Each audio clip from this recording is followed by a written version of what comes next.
आज मिलते हैं जम्मू कश्मीर की खूबसूरत वादियों में स्थित सुंदरबनी की प्रतिष्ठा बढ़ाने वाले एक प्रसिद्ध संत से।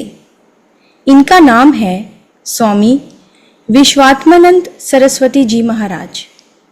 ये अपनी 6 वर्ष की आयु से ही अध्यात्म से जुड़े हुए हैं। इतना ही नहीं, इन्होंने शिक्षा के क्षेत्र में अपना योगदान भी प्रदान किया है। ये एसवीएस ट्रस्ट के चेयरमैन हैं। इस ट्रस्ट के सहयोग से सुंदरबनी में कई स्कूल और कॉलेजेस चल रहे हैं। स्वामी जी पुंछ में बूढ़ा अमरनाथ यात्रा के चेयरमैन भी हैं। सावन के महीने में यहाँ जो यात्रा होती है उसमें लगभग 5 लाख श्रद्धालु भाग लेते हैं। ये बूढ़ा अमरनाथ की छड़ी यात्रा के महंत भी हैं। स्वामी जी 10 नाम अटल अखाड़े के पीठाधीश्वर भी हैं।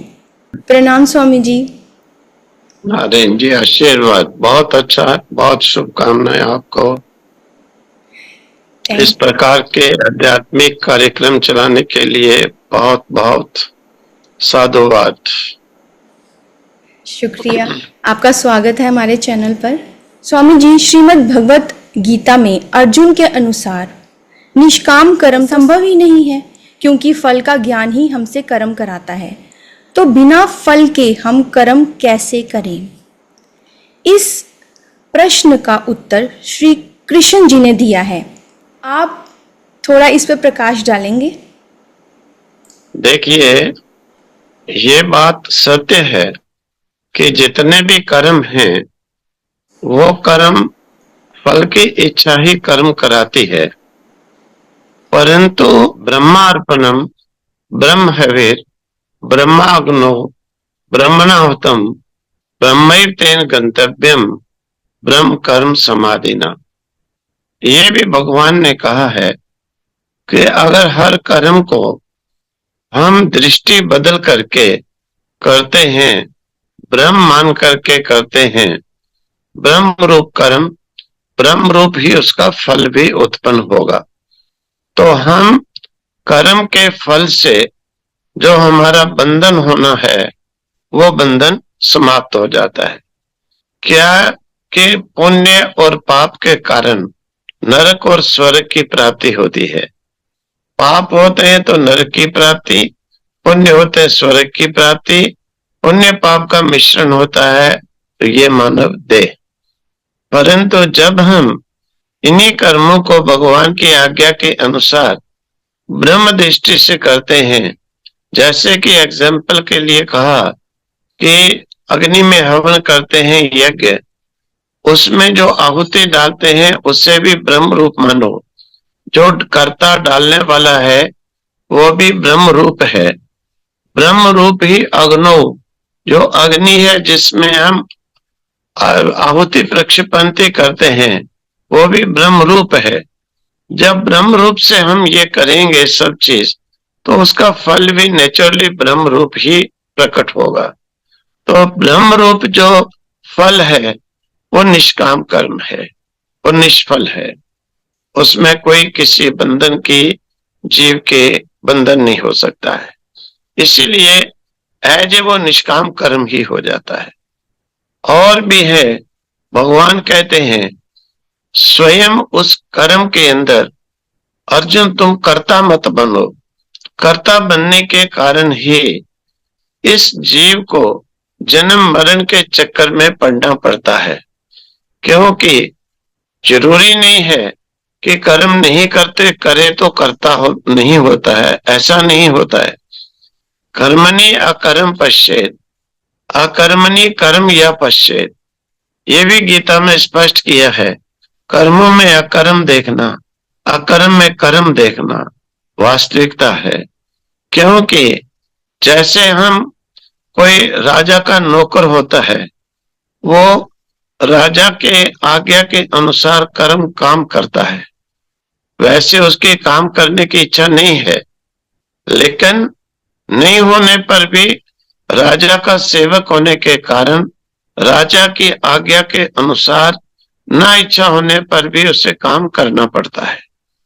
तो इस काम में वो कर्ता नहीं बनता है। क्यों? उसकी अपनी इच्छा नहीं है, और इच्छा नहीं है वो कर्ता नहीं है। वहां पर वो कर्ता नहीं बनता है।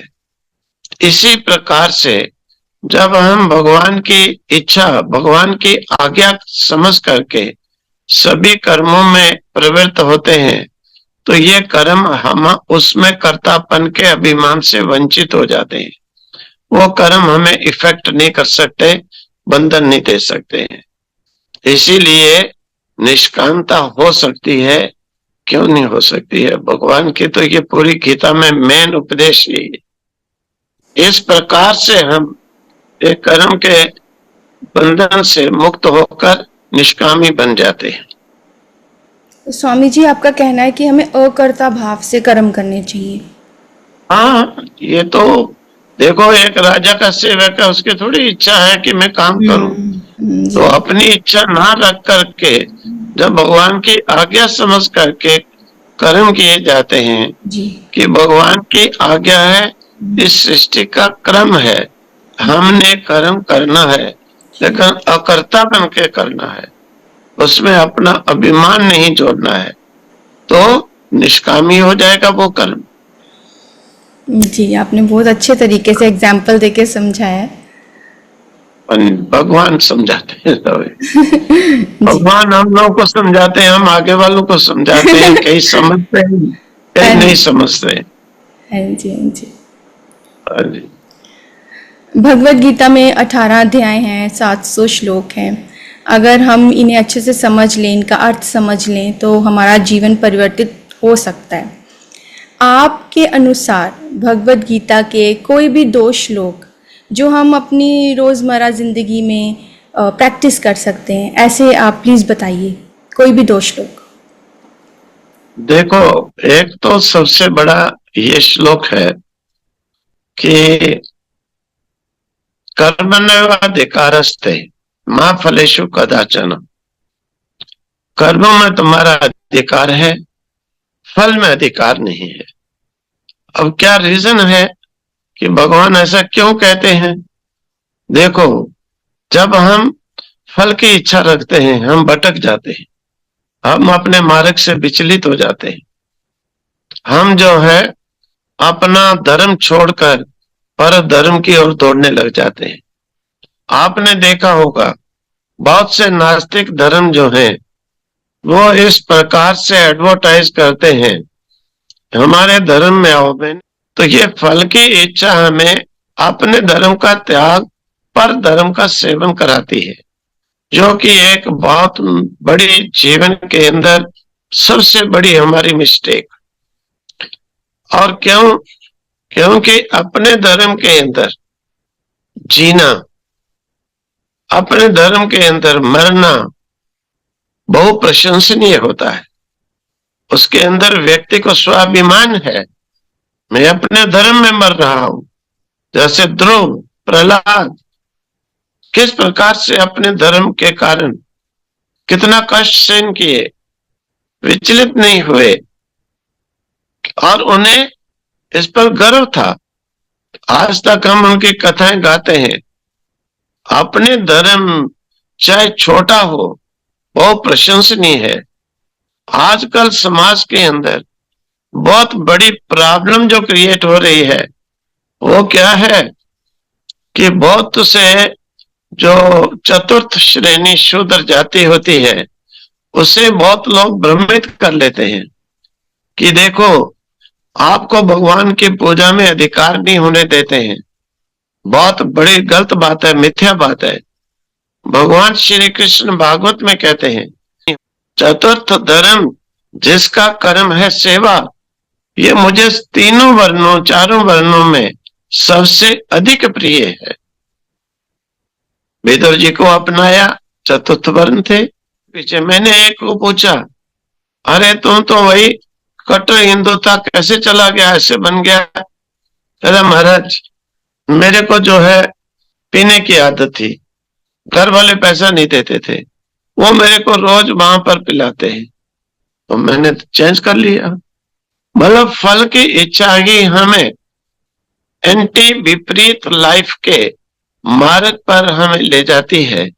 जितने क्राइम हैं, जितने पाप हैं, जितना अधर्म है, ये हमें फल की इच्छा ही कराती है। जब हम फल की इच्छा रखकर नहीं करते हैं, हमें कोई विचलित नहीं कर सकता है। इसमें मैं और भी एक थोड़ा एक्सप्लेन कर देता हूँ। एक तपस्वी थे, और तपस्वी ने गायत्री के 11 अनुष्ठान किए। 33 वर्ष, 3-3 वर्ष का एक पुरुष चरण, परंतु गायत्री प्रकट नहीं हुई। उन्हें गुस्सा चढ़ा। उन्होंने कहा, अच्छा कि भाई फिर तो मेरी आयु हो रही है। वो कहीं जा रहे थे, रास्ते में देखा एक व्यक्ति तांत्रिक जो भी आते हैं उन्होंने उसका नाम बोलता है, इस काम के लिए आया फलाना व्यक्ति आओ। दिन में देखा उन्होंने, उन लोगों में उसकी बड़ी वाह वाह हो रही थी कि ये बहुत सियाना है। सब चले गए तो शाम को अंधेरे में उसके घर गए, कहने लगे ये विद्या मुझे भी सिखाओ। उसने कहा, महाराज देखो, हम अपवित्र रहने वाले हैं, हम गलत थोड़े अपवित्र कर्म करते हैं, बिजनेस करते हैं, इसलिए हम उपासना करें, देवता हमारे पास आएंगे नहीं। आप महात्मा सन्यासी हो, त्यागी हो, तपस्वी हो, आप क्यों ऐसा काम करोगे? तो हम लोग तो प्रेत पिशाच आदि को सिद्ध करके उससे हम अपना रोजी रोटी चलाते हैं। प्रेत को हम दूसरे पर छोड़ते हैं और वो उसका नाम पता करके आके बताता है, ये इसका नाम है, ये इस काम आया है। हम बोल देते हैं तो लोग हमारी मानता करते हैं। कहीं कहीं पर कर्ण पिशाचनी होती है, एक पिशाचनी, उसे कहते हैं कर्ण पिशाचनी। उसको हम सिद्ध कर लेते हैं। वो जो भी व्यक्ति हमारे समक्ष आता है वो हमें बताती है, कान में बोल करके बताती है, जैसे मनुष्य की आवाज होती है ऐसे बताती है। वो बोलती है ये व्यक्ति इस काम के लिए आया है, इसका ये नाम है, वहां से आया है। जब हम बोलते हैं अपनी गद्दी से, सब लोग कहते हैं बहुत बड़ा पहुंचा हुआ व्यक्ति है। लेकिन महाराज हम लोग तो पतित व्यक्ति हैं, इस कारण हमें मरने के बाद हमारी मुक्ति कभी नहीं हो सकती, हमारा इससे उच्च जन्म नहीं हो सकता, क्योंकि हम पिशाच से काम लेते हैं, हमें पिशाच ही बनना पड़ता है। तो आप ऐसा काम क्यों करते हो जिससे पिशाच बनो? आप और थोड़ा समय इंतजार करो, अवश्य गायत्री जो है आपको दर्शन देगी। संयोगवश उन्होंने एक और पुरुष चरण किया और गायत्री प्रकट हुई। तब उन्होंने कहा कि अब तो मैंने इच्छा ही छोड़ दी जिसके लिए तुम्हें प्रकट करना चाह रहे थे। वो कोई ग्रंथ अपना लिखना चाह रहे थे, तो किसी भी ग्रंथ के लिए किसी अधिष्ठात्री देवता को उपासना करके प्रकट किया जाता है कि वो सार्थक हो, प्रचलित हो और मोक्ष का हेतु बने। इसलिए गायत्री ने कहा कि देखो तपस्वी जी, आप नाराज क्यों हो रहे हो? आप देखिए, गायत्री ने उन्हें दिखाया 7 पर्वत जल रहे हैं। उन्होंने कहा, मां ये क्या दिखाया? ये तुम्हारे पाप है इतने, तुमने जो पुरस्चरण किए उनसे ये जल रहे हैं। अब तो मुझे प्रकट होना ही था। ये तुम्हारे पाप, तुम्हारे मेरे बीच में बंधन थे। तो इस प्रकार से क्या होता है, व्यक्ति फल की इच्छा के कारण अपना धर्म का परित्याग, पर धर्म का सेवन, लालच के कारण बहुत नीच, मतलब कि जिस स्टेज में वो है उससे बहुत नीचे के पद की ओर चल पड़ता है। इसीलिए भगवान कहते हैं, मां फलेषु कदाचन, फल की इच्छा ना करो, कर्म करो। ये एक श्लोक हमें ये उपदेश देता है। अगर इस श्लोक पर हम बिल्कुल स्टैंड रहते हैं तो हमारे अंदर कभी न शोक हो सकता है, न मोह हो सकता है, न हमें कोई दुखी कर सकता है। हमें कोई दुखी भी नहीं कर सकता है। बिल्कुल, मैं 35 वर्ष लगभग पैदल चला हूं, 100-200 महात्माओं के साथ, और ऐसी ऐसी जगह पर गया हूं, कहीं पर लोग कहने लगे कि ये आपको आगे काट के खा जाएंगे आसाम में। आगे जो है केवल मुसलमानों का इलाका है, बंगाल में थे, मुर्शिदाबाद डिस्ट्रिक्ट की बात है शायद। तो वहां से इतने महात्माओं को निकलना बहुत कठिन है कि वो लोग आपको बहुत तंग करेंगे, छोड़ो ये रास्ता। मैंने कहा भाई मुझे तंग करने वाला व्यक्ति मिला ही नहीं आज तक। और हम उसी एक जगह स्कूल में उस डिस्ट्रिक्ट में रुके, वहां पर एक भी हिंदू का घर नहीं था। शाम को वो मुस्लिम कहने लगे, टीचर लोग स्कूल वाले कुछ प्रवचन सुनाते हैं, मैं सुनाते हैं भाई। 500 550 मुसलमान ही सारे आए, 3 घंटे प्रवचन सुने, सब कहने लगे आपने बहुत अच्छा सुनाया। तो कारण ये होता है, इस प्रकार फल की इच्छा को त्यागने के कारण ना हमें मान है, ना अपमान है, ना शौक है, ना मोह है, इसीलिए हमें कोई दुखी भी नहीं कर सकता है। ये दुखी व्यक्ति वही होते हैं जिनको फल की इच्छा होती है, जिनको बहुत कामना होती है। ये दुखी वही होते हैं। क्यों? कामात क्रोधो विजायते, क्रोधात बुद्धिनाशा, बुद्धिनाशात प्रणश्यति। कामना जब इनकी नहीं पूरी होती है, ये लड़ने लग जाते हैं, क्रोध आता है, क्रोध के कारण इनकी बुद्धि का नाश हो जाता है। हमें क्या करना चाहिए, क्या नहीं करना चाहिए, खत्म विवेक, और उसके कारण मनुष्य का ही नाश हो जाता है। इसीलिए भगवान एक तो इस श्लोक में यह आज्ञा देते हैं, सब दुखों से व्यक्ति दूर हो जाता है, कभी उसे अशांति नहीं हो सकती है, कभी उसे कोई पीड़ा नहीं दे सकता है, अगर भगवान के इस श्लोक आज्ञा को माने। दूसरा श्लोक जो है गीता का बहुत जो जरूरी है वो है कि मामनु स्मरण, मेरा स्मरण करो, युद्ध करो, नैवम पापम अवाप्स्यसि, पाप को तुम कभी प्राप्त नहीं होगे। क्योंकि व्यक्ति का जो मुख्य नरक स्वर्ग, ये जो थिंकिंग, ये भी एक जीवन की बड़ी बड़ी प्रॉब्लम है। और बहुत लोग टीकाकार, प्रवचनकार इस प्रकार से उन्हें डरा डरा करके ही अपने बेनिफिट, अपना पर्सनल स्वार्थ, धन इत्यादि इकट्ठा करते रहते हैं। मेरे पास एक भक्त आए, एक बार तो उन्होंने प्रवचन सुना, बाद में शाम को कहने लगे कि महाराज आप तो ऐसा प्रवचन सुनाते हो, डर ही निकाल देते हो। हमारे गुरुजी हैं, डरा डरा के ही मार देते हैं, क्या सुनने जाए डरा डरा के मार देते हैं। कहते तू नरक जाएगा, तू इस नरक जाएगा, ये करेगा इस नरक जाएगा, बस यही सुनाते रहते। लेकिन भगवान इन सब से हमें उद्धृत करते हैं, बाहर निकालते हैं। अरे क्यों इन नरकों से डरते हो, मामनु स्मरण, मुझे स्मरण करो।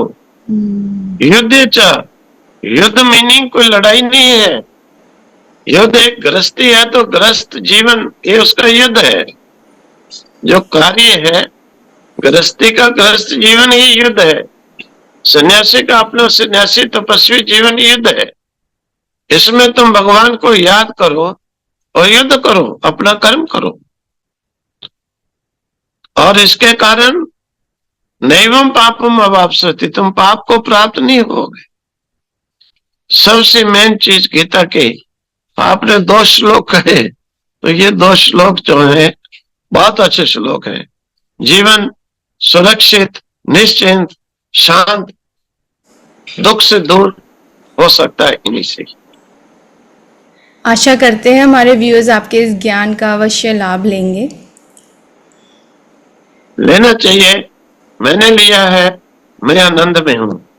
मुझे एक बार नहीं सैकड़ों बार कई बातें हुई हैं मेरे जीवन में, कई ऐसे जो है एग्जाम्पल हुए, लेकिन हमें कोई दुख नहीं दे सका।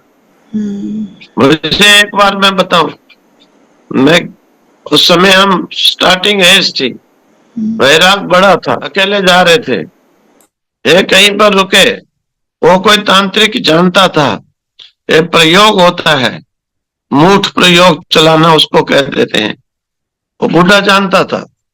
मैं नहर में स्नान करके बैठा थोड़ा, तो आकर कहता है आप कुछ जानते हो तो बताइए। मैंने कहा हम जानते तो नहीं है कुछ भी, हम भगवान का भजन करते हैं। अरे भगवान का भजन, ऐसे मजाक उड़ाया। जिस वट वृक्ष के नीचे हम बैठे थे, कम से कम वो 20 कनाल में फैला हुआ था, न आंधी न तूफान, सामने बैठ गया, वो अपना प्रयोग करने लगा। वो 20 कनाल में फैला हुआ वट वृक्ष उखड़ कर नीचे जड़े ऊपर, और उसी के नीचे हम थे। संयोग जिधर हम बैठे थे वो दूसरी तरफ उखड़ कर गिरा।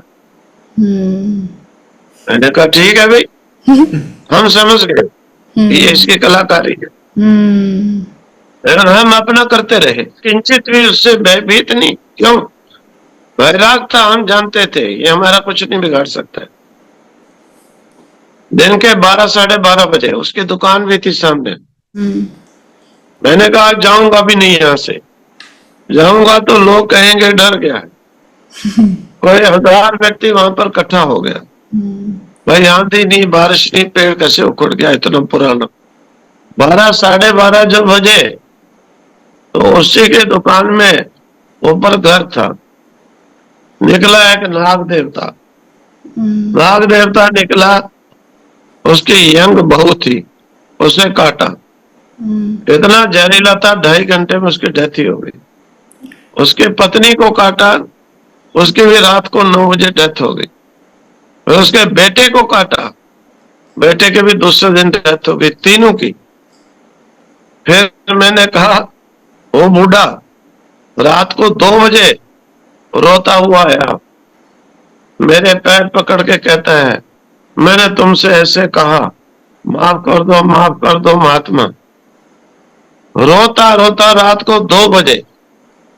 तो मैंने कहा भाई, हमने भी सोचा कि अगर हम चले गए तो लोग सारे साधुओं का मजाक उड़ाएंगे, मैं छोड़ना नहीं है। आपने साधुओं की प्रतिष्ठा के लिए भी ऐसा किया? देखो करना पड़ता है। हाँ जी। मैंने कारण ये होता है। फिर इस प्रकार से दूसरे दिन फिर तो रोना पीटना ही शुरू हो गया।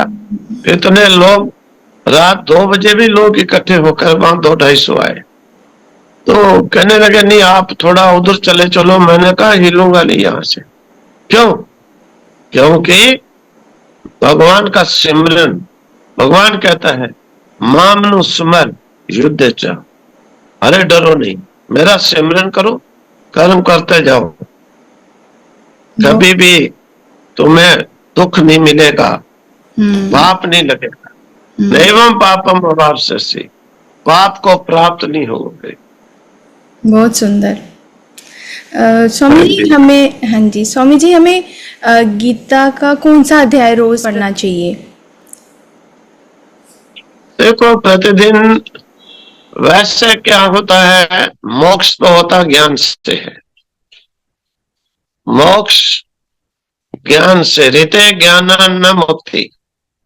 परंतु किसी कारणवश अगर हम ज्ञान को नहीं श्रवण कर पाते हैं, नहीं हमें ज्ञान का साधन कहीं मिलता है, तब तक हम 18वें अध्याय का पाठ करते रहें, हमें मोक्ष के मार्ग में एंट्री मिलेगी, फिर ज्ञान प्राप्त करेंगे 18वें अध्याय का, अगर कल्याण के इच्छुक हैं तो।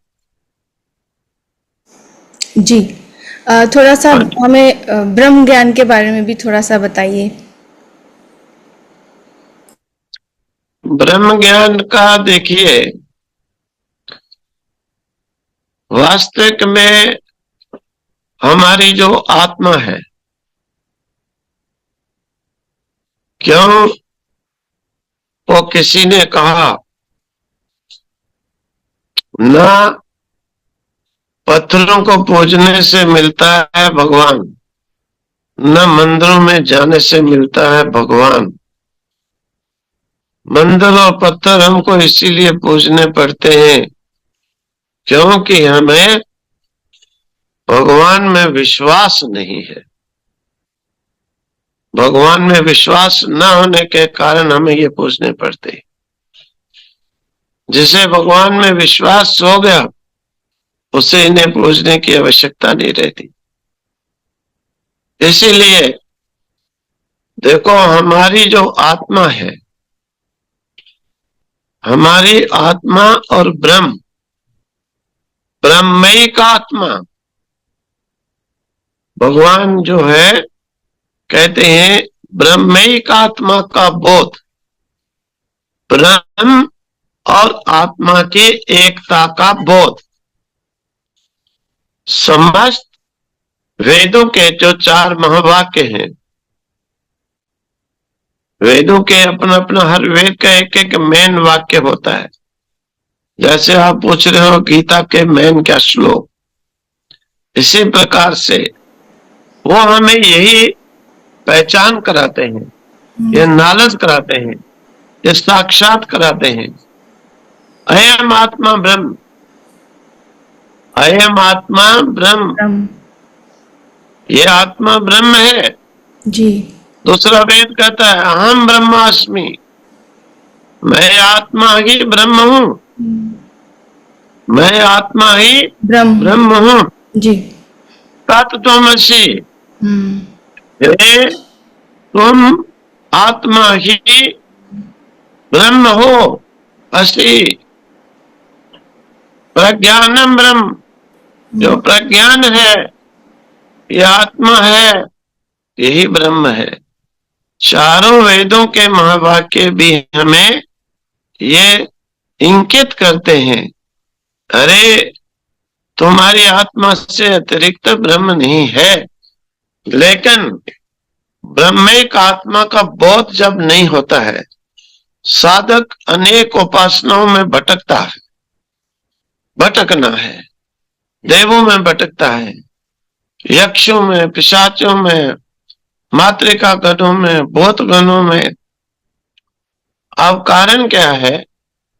अगर व्यक्ति को इसमें कुछ भी मिसअंडरस्टैंडिंग होती है, जब तक उसकी वो सॉल्व नहीं होती है तब तक वो डिसाइड भी नहीं कर सकता है, क्योंकि उसमें कई संशय, जिसे हम संशय कह देते हैं, संशयों का जब तक निवारण नहीं होता है तब तक जो है हम उससे एक्सेप्ट नहीं करते हैं।